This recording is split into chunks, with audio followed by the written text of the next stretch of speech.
All right, today I'm going to show you how to make a wooden fold-up chair. These things are simple in design, they're simple to make, and they're actually a lot of fun to make.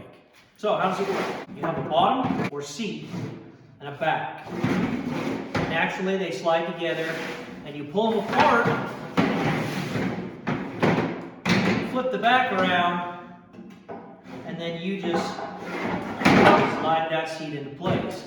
That's it. There's not a whole lot to it. They work great for sitting around a campfire, take them to the beach, or let the kids pull them out and watch their favorite movie at home. So, a lot of fun. I'm going to go ahead and show you what we need to get started. So let's get started.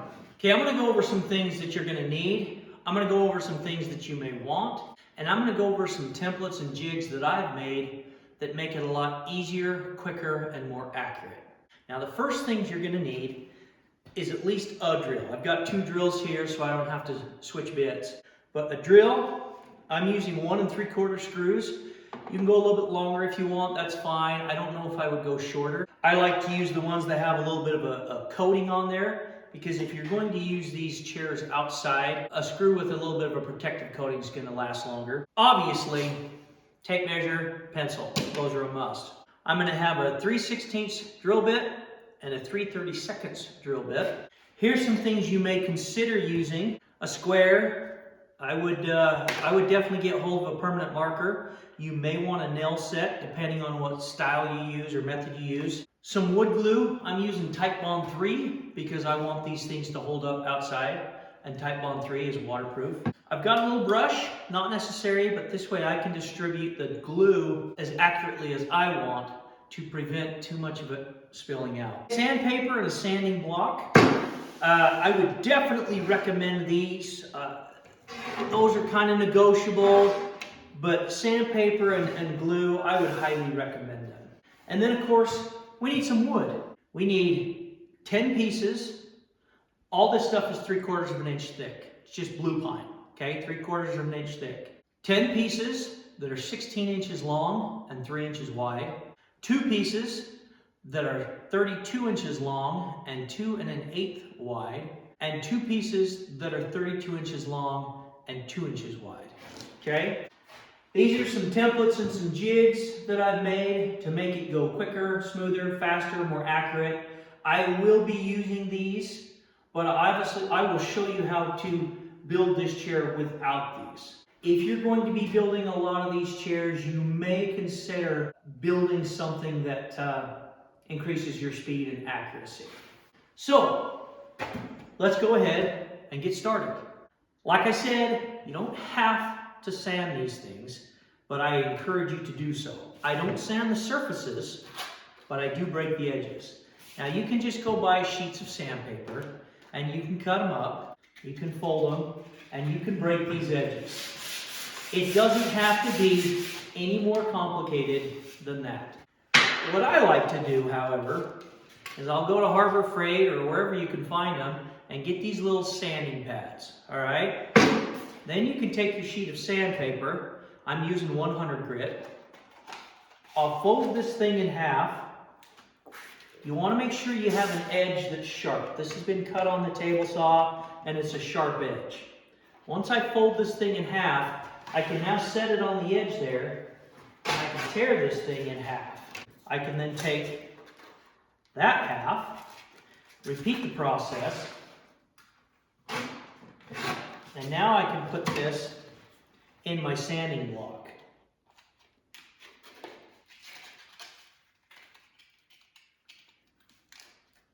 Okay, now I'll take my piece of wood and I'll sand all the edges. You don't have to spend a lot of time on it, but I can assure you, you'll be glad you broke these edges. I'll also break the ends, knock off any short corners.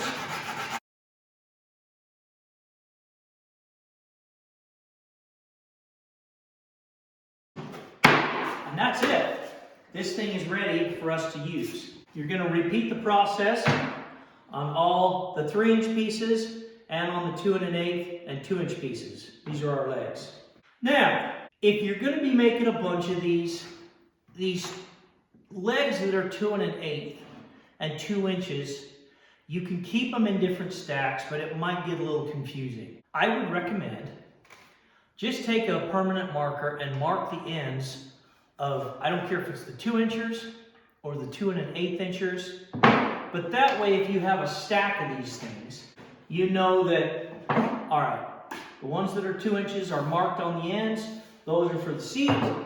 The ones that don't have a mark on it, those are for the back, those are 2 1/8.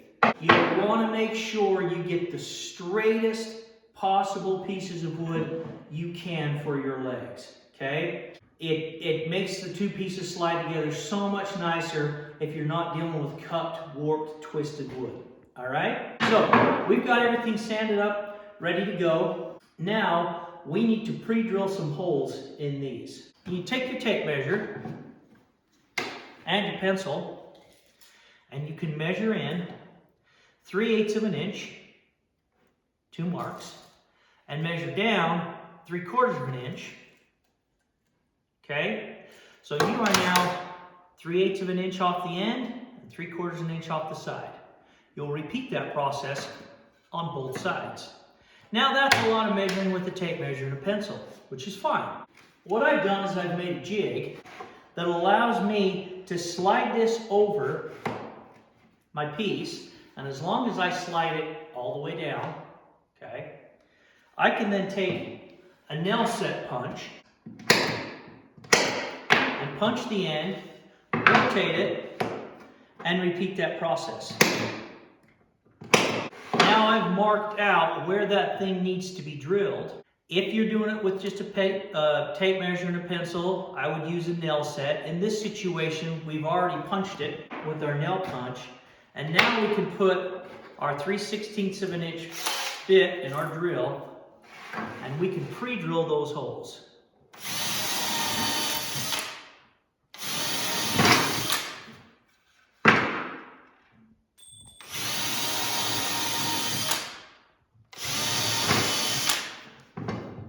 All right. We need to do that to 7 of our pieces. Why only 7? Come back over here to the chair for a minute. If I pull this apart, you'll notice that the seat slides into the back when you're not using it, which means these are on the end, but on the seat, they have to be further in. So you've got the thickness, which is 3/4 of an inch, plus half that thickness again, which means you need to come in 1 1/8 from the end, and then of course 3/4 inch on either side for your seat, which means I need 3 pieces that are drilled different than the back pieces. So naturally I have a template for that as well. So 7 of them, 3 of them, we've got those all punched out and ready to go. Now we can start putting this thing together. All right, so I'm going to use my template for the jig. I'm going to tell you what I'm doing so you can put these together without a jig if you don't have one. So what I've got is my two 2 1/8 inch wide pieces. We're doing the back first, okay? They're going to go tight against the walls and tight against the end. Now I'm going to take and I'm going to glue one of my pieces flush to the ends and to the sides. I am going to use some wood glue because it makes for a much stronger chair. Take my brush, dab a little bit of glue on there. Like I said, I like the brush because that way I don't have wood glue squishing out all over the place. And then I'll set that in place. If you're not using a jig, you will have to make sure you're keeping things flush and parallel. This is where you can use your square if you want. I don't need to because of the jig, but you can use your square to keep everything square and true. Once I've got it set in place, I'll drill this hole or this screw first. Don't do the one on the end. If you do the one on the end, you are likely to split it out, okay? So I will put one screw in here and And one screw in here. Now I can take my 3/32 drill bit and I can drill through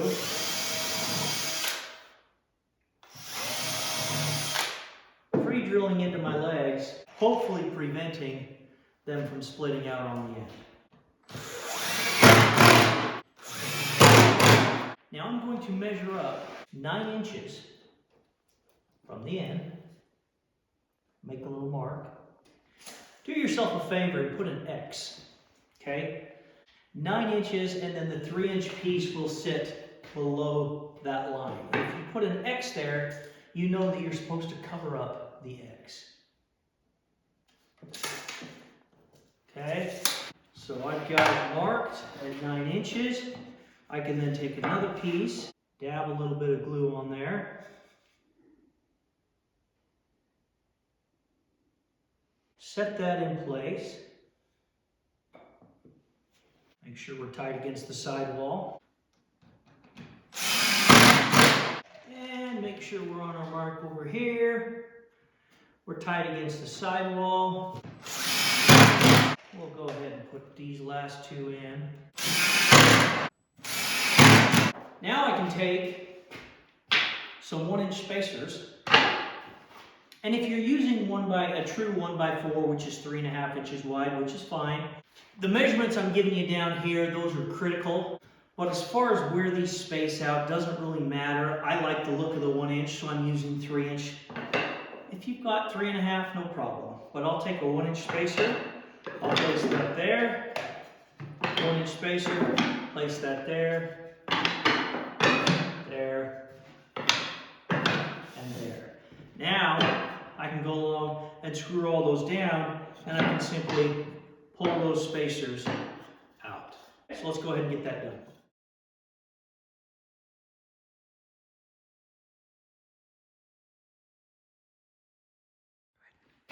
All right, we've got all those anchored into place. I'll pull out my shims. There's one side of the back of the chair. Now we have one more piece we have to put into place. So now on the back side of the back, we're going to measure up 11 inches. But then we're going to make our X on the far side. On this one you did it on the bottom side.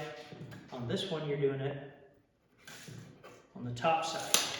Ultimately what you want, put some glue on here, is a 2-inch space between these two, okay? So if you go like that, that's not going to work. You have to have a 2-inch space between this piece and this piece. 9 inches, 11 inches, 2-inch space between. And I'll go ahead, line that up where it needs to be. That feels good to me. We'll get this thing anchored.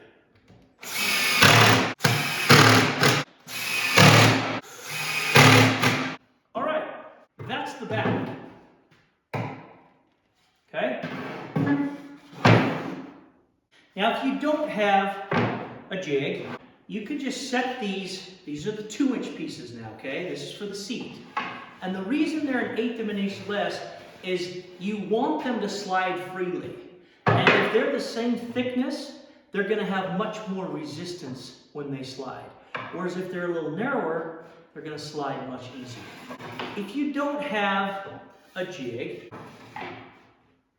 you can flush it up on the ends, okay? And you could set this in place and anchor that down, set that in place, anchor it down, and set that in place and anchor it down.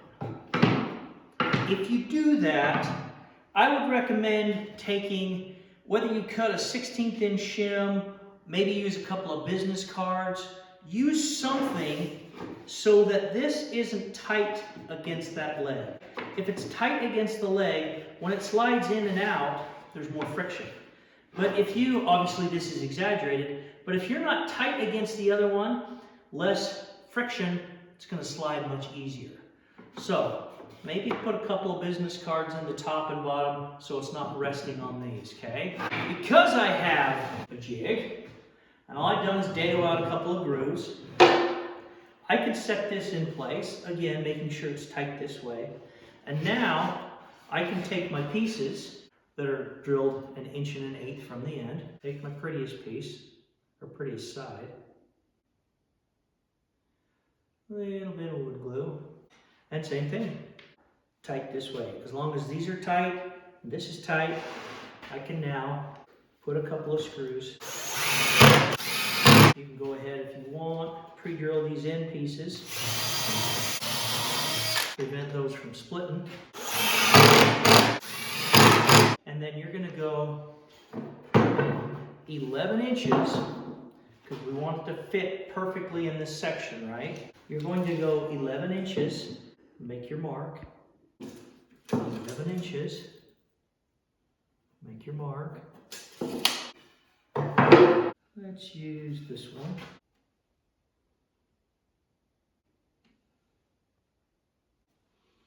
Set that on our mark, couple of screws.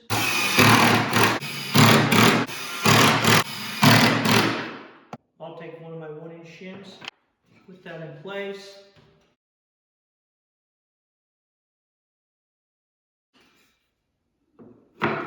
Just like that.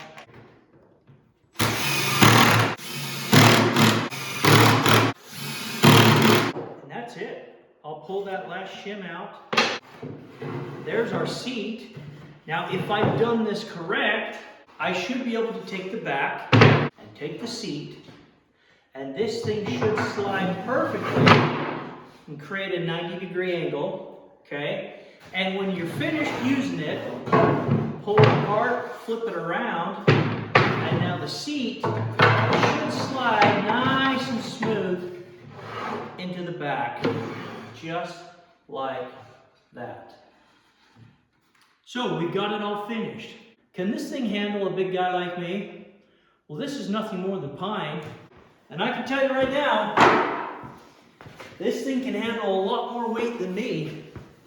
One thing you may want to consider doing, especially if you're building a bunch of these and you have, whether it's youth or scouts or whatever, take yourself a permanent marker and have the kids write their name or their initials or something on there. You can take these home and wood burn them. I mean, you can do all kinds of things with these. But just for confusion's sake, just so when the kids are sitting around the campfire, and whose chair is who? Whose? If they'll put their name or their initials on it, there's no confusion. Well, that's it for me. I hope you've enjoyed this video. Until next time, God bless.